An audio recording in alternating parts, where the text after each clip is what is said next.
Hello, everybody. I'm Suzanne. I'm the founder of Welcoming Wow, your vacation rental business coach. And I am here with Breeann, who has a vacation rental. It's called the Pomelo House. And I am super excited to talk to Breeann here today. So, Breeann, if you could just tell us, first of all, just tell us a little bit about your vacation rental. Yeah, of course. And hi, Suzanne. I'm so excited to share this with everyone. This is new to us. We just listed last week, so I'll start with the journey is quite new. But yeah, so I'm Bree from the Pomelo House. The Pomelo House is our brand new vacation home down in Cape Coral, Southwest Florida. So it is a 3-bedroom, 2-bath home. It's got a large patio, private pool. You got to have one of those in Florida. So the thing about Cape Coral, and part of the reason why we fell in love with it, it's in a place where you're kind of central to a lot of areas in Southwest Florida. We're close proximity to Fort Myers, only 10 miles from Fort Myers, 40 miles from places like Naples, the popular Sanibel and Captiva Island. So wherever you are, you can really explore lots. Cape Coral is kind of a really good pin on the map to do so. So that's why we kind of, fell in love with the area, and we were able to explore lots by being in one place. So Cape Coral is very unique. Actually, a really good article came out, I guess last week, about how it's got over 400 miles of canals. So even though it's on the water, it also has this really cool vein of canals that runs through the city. So if you're an avid boater or just love being by the water, it's a really, really neat place in Florida to be. That's awesome. Now, your home is on a canal? It is not on a canal, but about a block away, you would have access to the canal, which runs into the Caloosahatchee River and then eventually out to the Gulf of Mexico. That's great. Now, you bought the lot with your intention of building a home to be a short-term rental. Is that correct? That is correct. Yes. Wow. So, how long ago did you buy the lot? So this lot was actually, it is a brand new home. Our offer was accepted back in December, and we only spent about, I would say, 2 weeks looking for a house.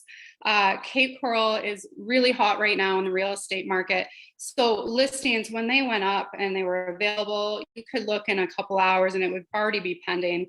So it moved very quickly. When we decided on Cape Coral, we knew we had to act fast. There were a couple offers that we looked at on some not new builds, but in the end, it wouldn't make sense for us to take on something that we would either have to do updates on or something like that. So the brand new was actually really, really attractive to us. Sure. And is this your first vacation rental? It is our first vacation rental.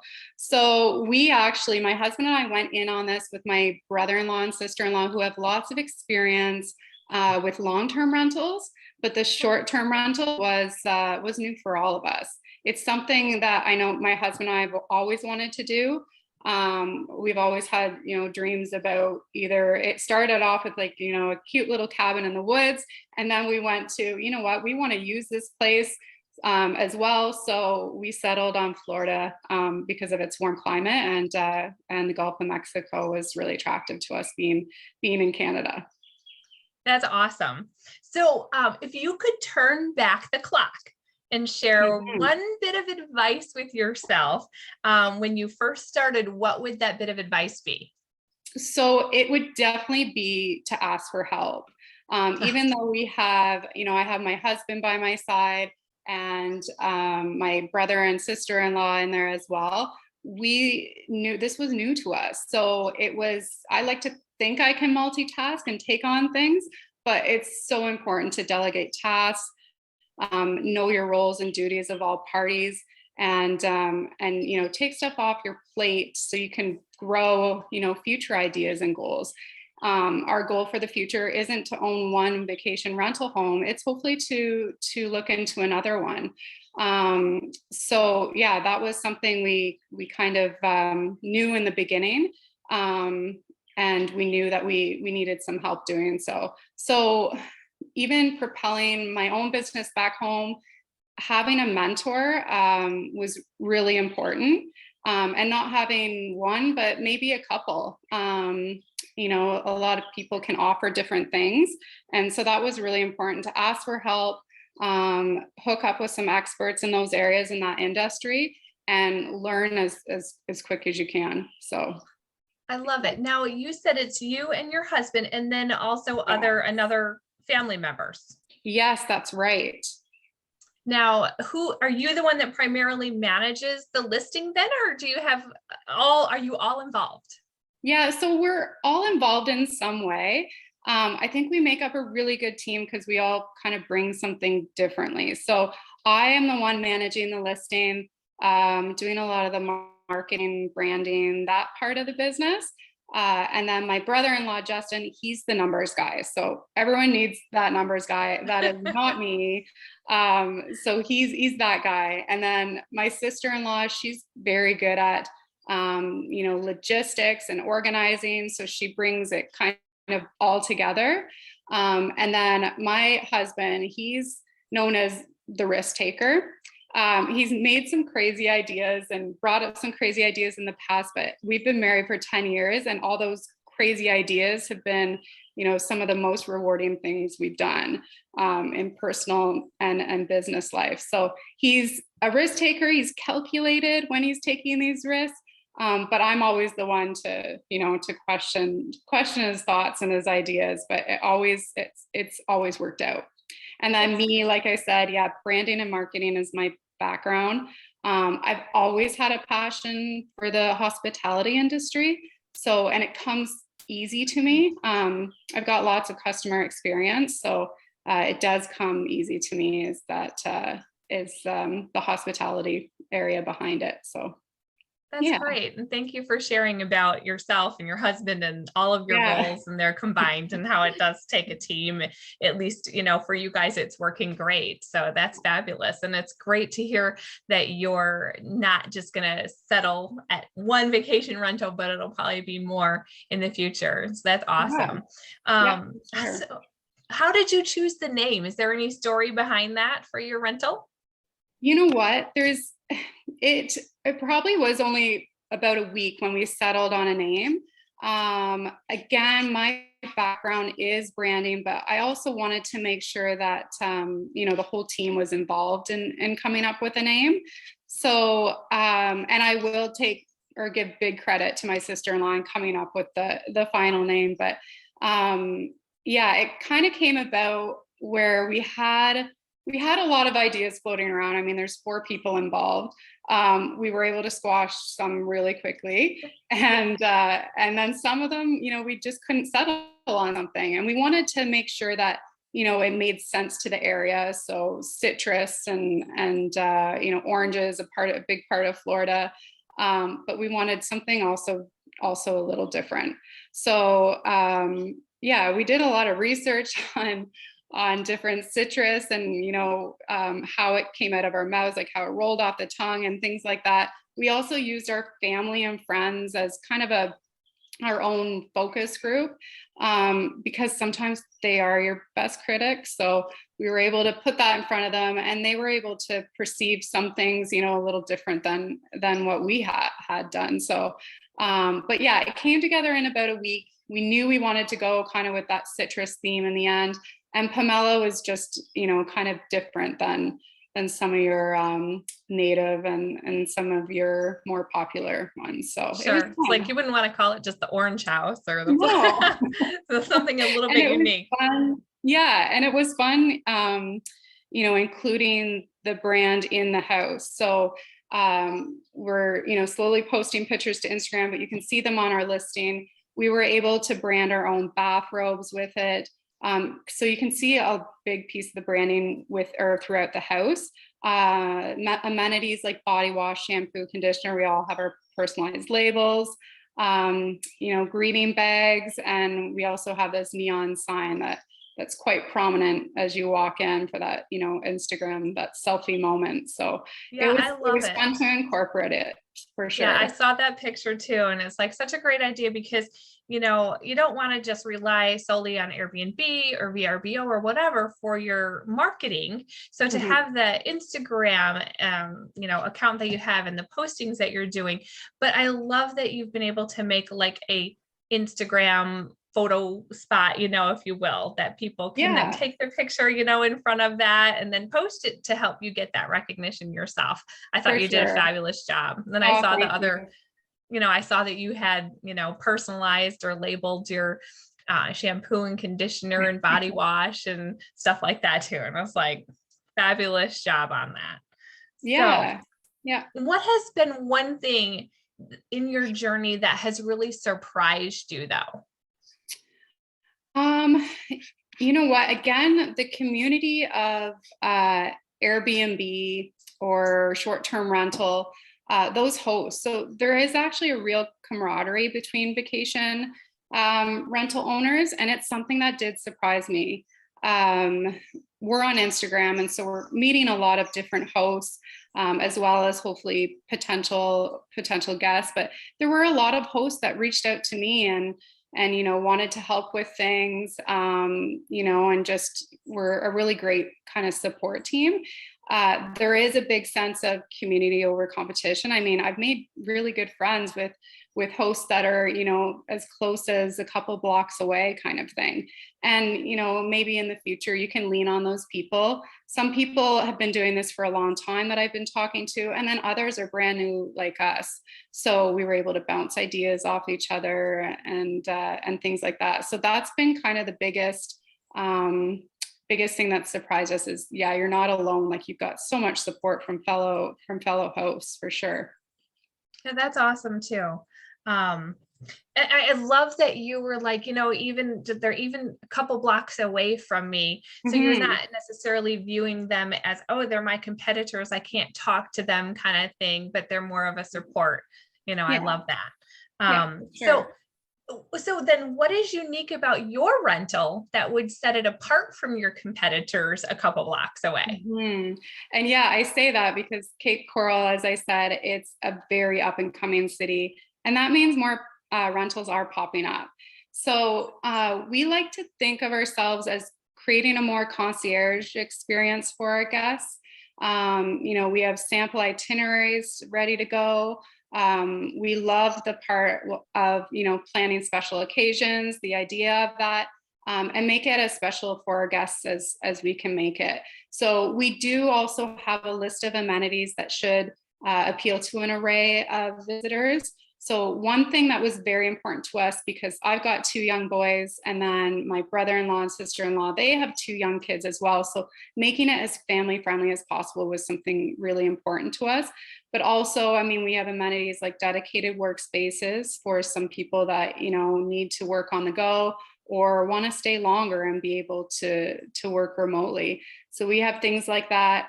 Being accessible is another one that we're able to click off or tick off. So things like that to really appeal to a larger audience is something that I think we can speak to at the Pomelo House. Okay, wonderful.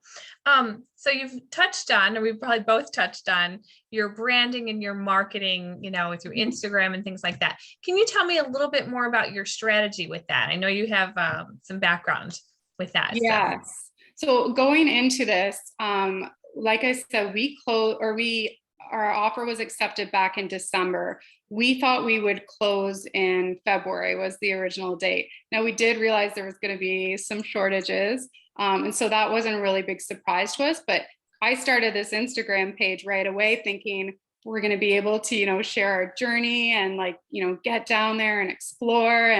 And so it kind of turned from, this quick listing and quick exposure to kind of sharing with people along the ride with us about the journey of getting a brand new vacation rental. So it kind of changed from just being out there having that exposure to connecting with hosts and connecting with potential guests. So it's kind of changed along the way. It's very organic how it's changed to something, you know, we're sharing stories, we're able to share guest experiences and things like that. So it's a way for us also, if our visitors do have access to social media, it's, you know, becomes a really good resource for them as well. And that's where we post a lot of tips and more things to do beyond our welcome book at our house. So we're trying to make it, you know, more of an experience for our guests, and then also appeal to future guests and connect with hosts. So it's been a really good platform for those things for sure. Great. And I love that you've been able to just kind of pivot along with, you know, the changes or the expectations, if you will, as you're going through the journey. And your Instagram, how you said, you know, was, well, we thought it was gonna be this, and then it was like, well, more of this. And so that's wonderful. And I thank you for the honesty on that. I'm assuming you did, but did you hire a professional photographer, or do you have somebody in your team of 4 that took the pictures for you? So I did all the pictures. It was, I mean, I do have a bit of experience with photography, but I would never call myself a photographer. Okay. And it was funny because about a couple days before we got down there, I was like, oh, should we hire a photographer? Because a little backstory, about 4 weeks before we got down there, I had an accident and broke my ankle. So I'm thinking, how am I going to roll around and take photos of this beautiful place? And some of the things like I wanted to do, I wasn't able to quite. So it was a couple days before where we almost hired a photographer last minute, which Gotcha. wouldn't have been ideal, but it did work out that I was able to take the photos. Nice job. Yeah. Fabulous. And now, just for the people that are going to view this, I want to make sure they understand. So Bree is from Ontario, Canada, if I have that correct. That's correct. Yep.